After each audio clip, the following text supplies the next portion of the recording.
जेठानी जैसी बन जा। बेटा अब तेरी शादी के लिए लड़का देखना होगा। तेरी शादी कर दूंगी अब। क्या मम्मी, जब देखो लड़का लड़का लड़का, परेशान हो गई हूँ मैं। अभी मेरी उम्र ही क्या है, अभी अभी तो मेरा ग्रेजुएशन पूरा हुआ है। मुझे शादी में कोई इंटरेस्ट नहीं है, मुझे शादी वादी नहीं करनी। आपको इतना ही है तो आप ही कर लो ना दोबारा शादी मेरी जगह। चुप कर बेशरम, तेरी उम्र में मेरे दो दो बच्चे हो गए थे। शादी तेरी मैं कोई ऐसे वैसे घर में थोड़ी ना कर दूंगी। अच्छा पैसे वाला घर ढूंढूंगी, जॉइंट फैमिली होगी तो कोई दिक्कत नहीं होगी। सारे काम तो तेरी जेठानी और सास ही कर देंगे। मुझे शादी नहीं करनी, मैं बोल देती हूँ। अंजलि गुस्सा होकर चली जाती है और अपने कमरे में जाकर बहुत रोती है। इस उम्र में कौन शादी करता है, मुझे बाहर अकेले जाने नहीं देते। मैं नहीं शादी करने वाली, ये लोग चाहे कुछ भी कर ले। अंजू अंजलि की शादी करवाने के लिए कमर कस लेती है और लड़के देखने लगती है। अंजू अपनी हर मुमकिन कोशिश करती है कि अंजलि को शादी के लिए मना सके। उत्तम जब अंजू को पसंद आ जाता है तब अंजू अंजलि से कहती है, बेटा एक बार उत्तम को देख ले, बहुत हैंडसम है। माँ तुम भी ना, तुम्हें पता है ना मुझसे घर के काम या किसी भी चीज की समझ नहीं है मुझ में। मैं वहाँ क्या करूँगी, सबको कैसे संभालूंगी। बेटा तुझे कुछ नहीं करना, तू बस वही करना जो तेरी जेठानी करेगी। बाकी तुझे कहीं दिमाग नहीं लगाना। और घर संभालना कोई तोप थोड़ी ना है। मुझे भी कौन सा कुछ आता था जब मैं शादी करके आई थी यहाँ। मैं वैसे वैसे करती थी जैसा जैसा मेरी जेठानी करती थी, और आज देख ले कहाँ हूँ मैं। अंजू की बातें सुन अंजलि शादी के लिए तैयार हो जाती है। अंजलि और उत्तम की शादी बड़े ही अच्छे से हो जाती है। अंजलि ससुराल में आने के साथ ही देखती है कि उसकी जेठानी मेकअप कर रखी है। जेठानी को देखकर अंजलि मन ही मन कहती है, भाभी तो फुल टू मेकअप में रहती है, तो मैं भी मेकअप कर सकती हूँ। अंजलि शादी के पहले ही दिन सज धज के तैयार हो जाती है और अपनी जेठानी के साथ रसोई में चली जाती है। अंजलि मैं नाश्ता बना रही हूँ, तुम मेरा साथ देना। जी भाभी। वो मन ही मन सोचती है, ऐसे भी मुझे क्या ही आता है, मुझे तो आपकी कॉपी ही करना है। आपने खुद ही कह दिया कॉपी करने को, उससे बड़ी बात क्या होगी। हमारे घर में ना सबको इटालियन बहुत पसंद है, स्पेशली पिज्जा एंड लजानिया। शीतल नाश्ता बनाने लगती है। अंजलि भी उसके साथ उसका हाथ बटाने लगती है और फिर दोनों मिलकर सबको नाश्ता परोसती हैं। अपनी दोनों बहुओं को एक साथ काम करता देख मीरा कहती है, दोनों एक दूसरे के काम में हाथ बटाती बहुत अच्छी लग रही हो। इसी तरह हमेशा एक साथ रहना। माँ तभी तो आज पिज्जा में बिना चीज के डबल चीज का स्वाद आ रहा है। आप भी ना कुछ भी बोल देते हो। इसी तरह एक हफ्ता बीत जाता है। शादी में आए सभी रिश्तेदार चले जाते हैं। फिर एक रोज अंजलि देखती है कि शीतल जीन्स के साथ हाई हील्स पहने अपने कमरे से निकल कर आ रही है। अंजलि मैं तुम्हारे भैया के साथ घूमने जा रही हूँ, तुम खाना पीना बना लेना और उत्तम और मम्मी जी को खिला देना। जी भाभी, जींस टॉप में तो आप बवाल दिखती हो। मैं तो हमेशा ही जींस टॉप ही पहनती हूँ, ये तो तुम्हारी शादी के कारण मुझे पहनना पड़ा। सारे रिश्तेदार आए हुए थे ना, वरना मैं तो जीन्स ही पहनती हूँ। चलो चलती हूँ, तुम्हारे भैया इंतजार कर रहे होंगे। शीतल अर्जुन के साथ घूमने चली जाती है। इधर अंजलि भी जीन्स टॉप पहन लेती है। मैं भी अब जीन्स ही पहनूंगी, वही तो कंफर्टेबल होता है। अंजलि जीन्स पहनकर फुल टू मेकअप में तैयार हो जाती है और रसोई में लजानिया और पिज्जा बनाने लगती है। भाभी भी तो यही बनाती है, तो मैं भी यही बना लेती हूँ। सबको पसंद भी आता है और सब दबा के खाते भी हैं। अंजलि पिज्जा और लजानिया बनाकर अपनी सास और उत्तम को परोसती है। खाना देखकर उत्तम कहता है, ये क्या है अंजलि, हर टाइम पे अब क्या इटालियन ही खाने को मिलेगा। भाभी को इटालियन डिशेस ज्यादा आती है, तो क्या तुम्हें भी यही आता है? तुम तो कुछ अलग सा बनाओ जो तुम्हें आता हो। भाभी को कॉपी करना जरूरी है क्या? अरे खा लेना बेटा, बहू ने बना तो दिया। मुझे लगा सबको यही पसंद है तो मैंने यही बना दिया। अरे कोई बात नहीं बहू, अब तो इंडियन खाना बनाना। एक बहू विदेशी तो दूसरी देसी भी तो होनी चाहिए ना। उत्तम का चेहरा गुस्से से लाल हो जाता है और अंजलि की आंखें नम हो जाती है। उत्तम थोड़ा बहुत ही खाकर उठ जाता है। अंजलि अपने कमरे में जाकर अपनी माँ को फोन करके कहती है, माँ तुमने तो कहा था जैसी मेरी जेठानी करे मुझे भी वैसा ही करना है। अब मैंने वही बनाया जो मेरी जेठानी हमेशा बनाती है। फिर भी उत्तम ने ना मुझ पर बहुत गुस्सा किया। अब तुम्हें बताओ मैं क्या करूं। अरे पागल, एक ही खाना तुरंत नहीं बनाना है। देख, खाना जो जो तेरी जेठानी बनाती सब तू सीख ले, फिर बदल बदल कर बना। जैसे कल तेरी जेठानी ने पिज्ज़ा बनाया था तो तूने आज फिर पिज्ज़ा बना दिया। अरे जिसकी जगह परसों जो शीतल ने बनाया था वही बना लेती। हाँ ठीक कहा माँ, मुझे आज ना गार्लिक ब्रेड एंड नूडल्स बनाना चाहिए था। अब मैं समझ गई कि भाभी को कॉपी करना है, लेकिन तुरंत नहीं। अंजलि अपने दिमाग में बस कॉपी करना छाप लेती है। इसी तरह दिन बीतने लगते हैं। एक रोज शीतल की कुछ फ्रेंड्स उसके घर आती है। आओ आओ फ्रेंड्स, तुम लोगों का ही मैं वेट कर रही थी। बताओ, चाय लोगी या कोल्ड ड्रिंक? चाय या कोल्ड ड्रिंक नहीं, हम तो तेरे हाथों की कॉफ़ी पीना पसंद करते हैं। बहुत दिन भी हो गए हैं पिए। कॉफी के साथ साथ तुम लोगों के फेवरेट कटलेट भी लाती हूँ। ये हुई ना बात, दोस्तों तो तेरी तरह मन की बात ना झट से जान ले। कॉफी कटलेट के साथ तंबोला खेलने का मजा ही कुछ और होता है ना। शीतल कटलेट और कॉफी लेकर आती है और अपने दोस्तों के साथ तंबोला खेलने लगती है। अंजलि उन लोगों को बस देखती रहती है और उनकी बातें सुनती रहती है। शीतल, एक न्यू ईयर किटी स्टार्ट कर रही हूँ, तू भी उसमें ज्वाइन कर ले, हम बहुत मजे करेंगे। यार मैं पहले से ही ना 2-3 किट्टी कर रही हूँ, अब एक और नहीं ज्वाइन कर सकती।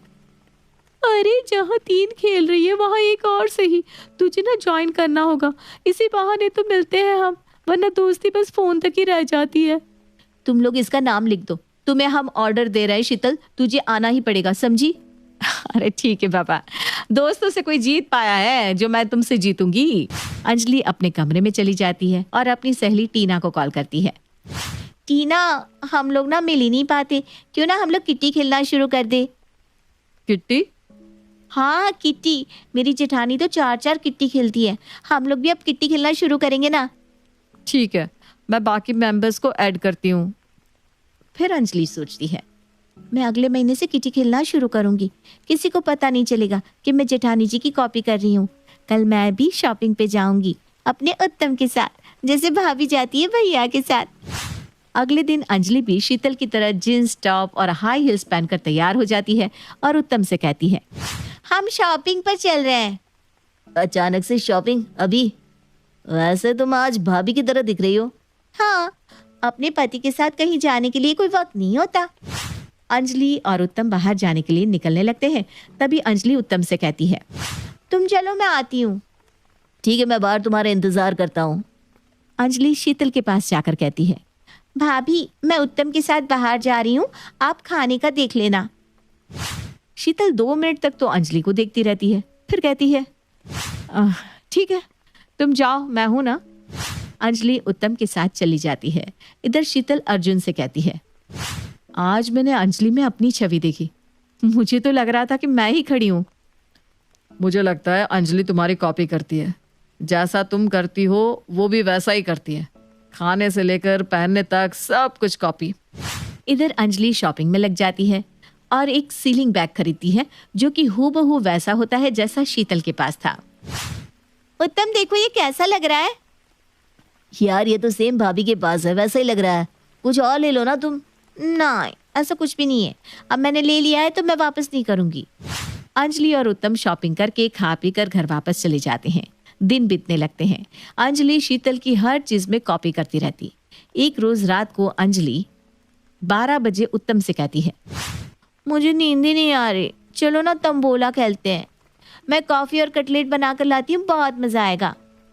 अंजलि कटलेट और कॉफी बनाकर ले आती है। क्या उत्तम, तुमने अभी तक तंबोला नहीं निकाला? मुझे खेलना है ना। उत्तम झड़क कर कहता है, ये सब क्या है? जब देखो तुम भाभी को कॉपी करने में लगी रहती हो। आज तक तंबोला तुमने पहले कभी खेला है क्या? जब देखो भाभी को कॉपी करने में लगी रहती हो। तुम ना कुछ भी बोले जा रहे हो। क्या कुछ भी? यही तो सच है। तुम जो हो, जैसी हो वैसी ही रहो, अंजलि बनकर रहो। तुम्हें शीतल क्यों बनना है? अंजलि फूट फूट कर रोने लगती है। मुझे मेरी माँ ने कहा था कि तू वही करना जैसा तेरी जेठानी करे, इसलिए मैं वही करने लगी जैसा भाभी करती है।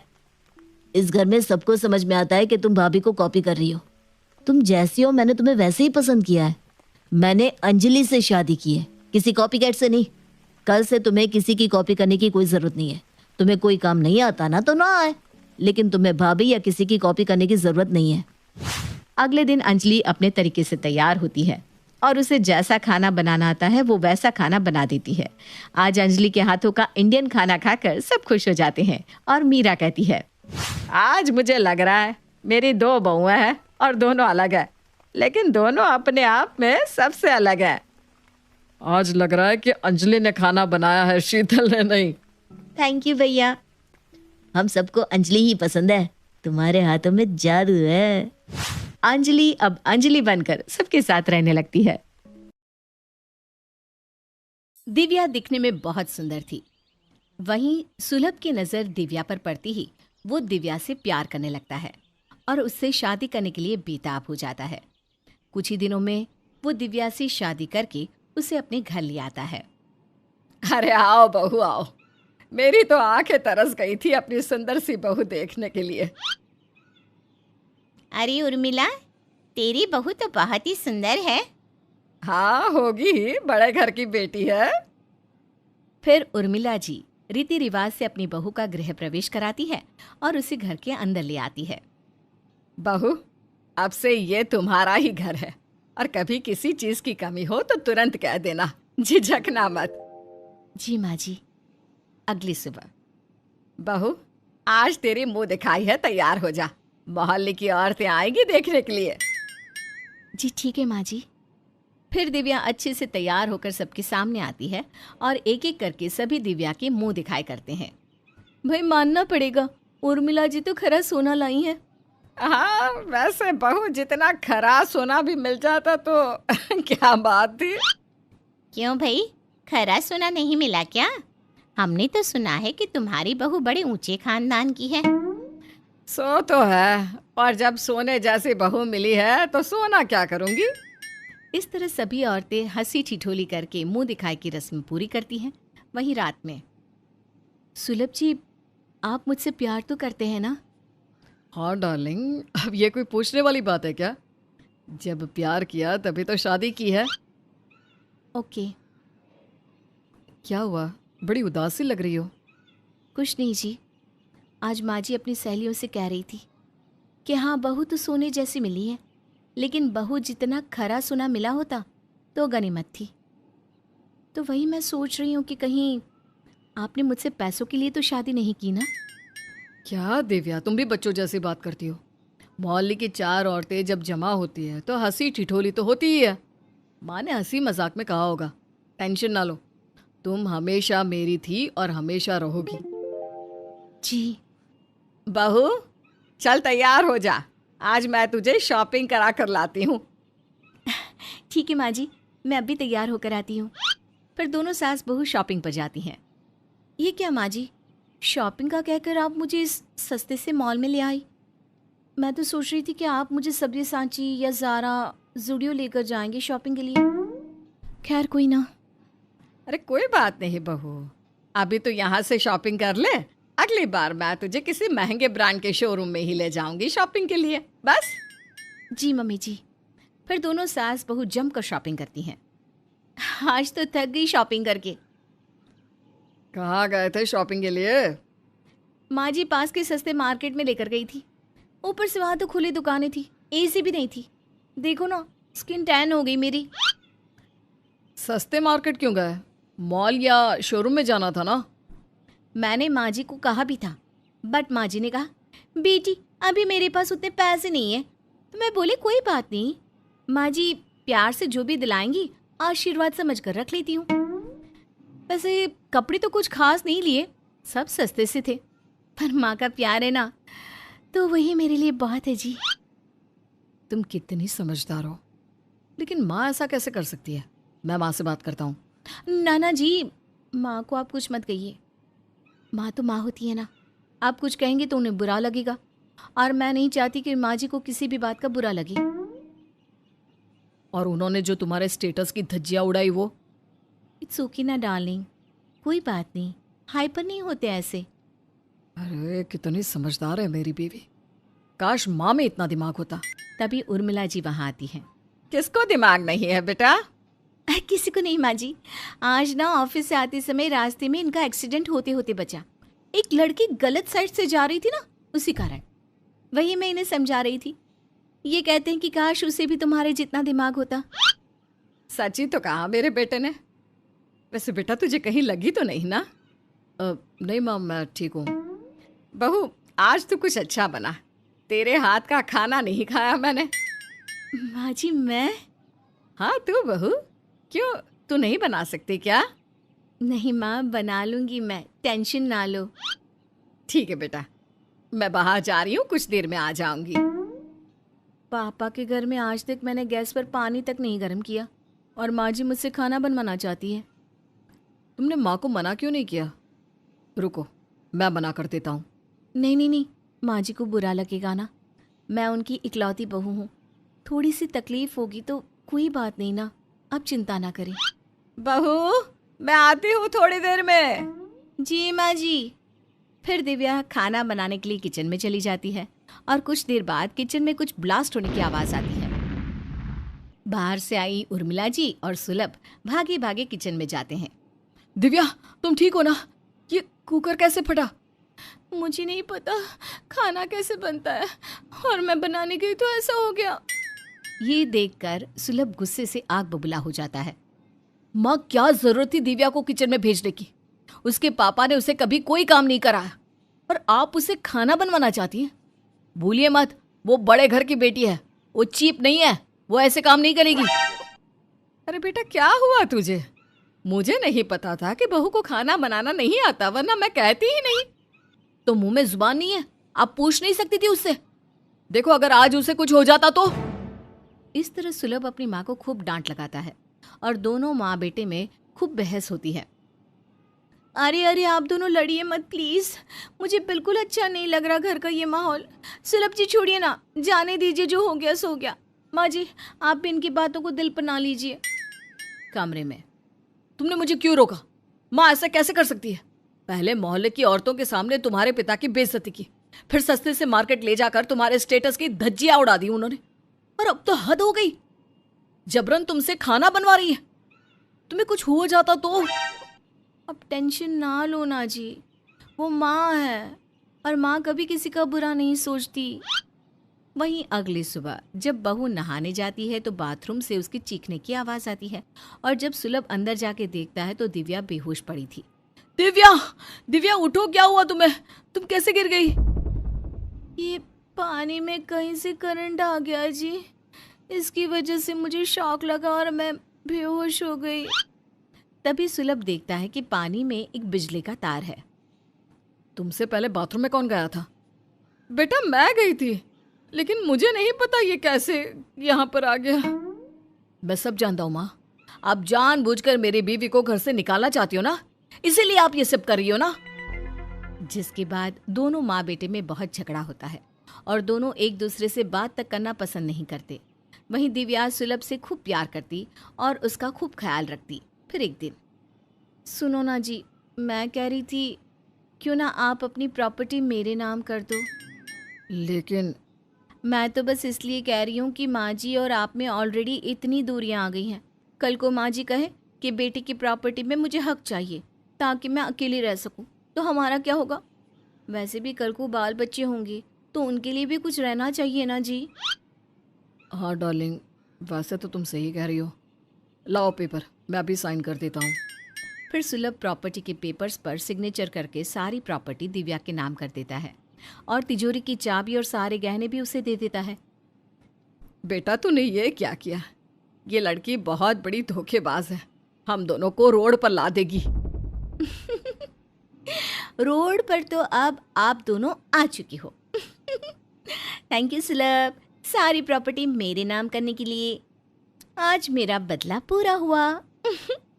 अब समय आ गया है तुम लोगों को ठीक उसी तरह घर से निकालने का जैसे तुमने मुझे निकाला था। कौन हो तुम? याद करो, मैं वही हूँ जिसे तुम रोजाना सताते थे, शराब के नशे में मारते पीटते थे, दहेज की लालच में मुझे और मेरे माता पिता को अब दोनों ने बहुत सताया था। और जब मुझे दुख देकर भी कुछ नहीं मिला तो मुझे जलाकर जंगल में फेंक दिया ताकि जानवर मुझे खा जाए। वो तो भला हो वहां रहने वाले आदिवासियों का, उनके कारण मुझे नया जीवन दान मिला। और उनके वैद्य ने मुझे प्लास्टिक सर्जरी करके एक नया रूप दिया ताकि मैं तुम दहेज की भूखों से बदला ले सकूं। विद्या, तुम? बहू तुम? हाँ, मैं तुम्हारी पहली बीवी विद्या और मैं ही तुम्हारी दूसरी बीवी दिव्या हूं। वैसे मेरे घर से खुद जाना पसंद करोगे या धक्के मार कर निकालो?